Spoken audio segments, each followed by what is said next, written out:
Procedural gaps are anything where we have well-defined performance.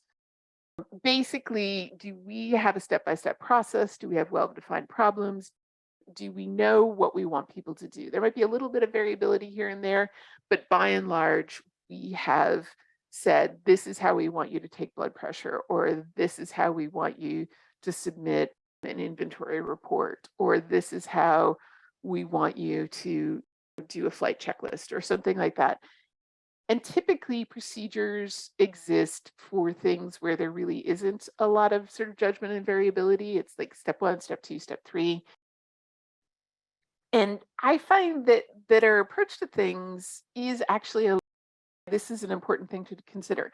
Do I know exactly what correct performance looks like, or is there some variability in what correct performance looks like?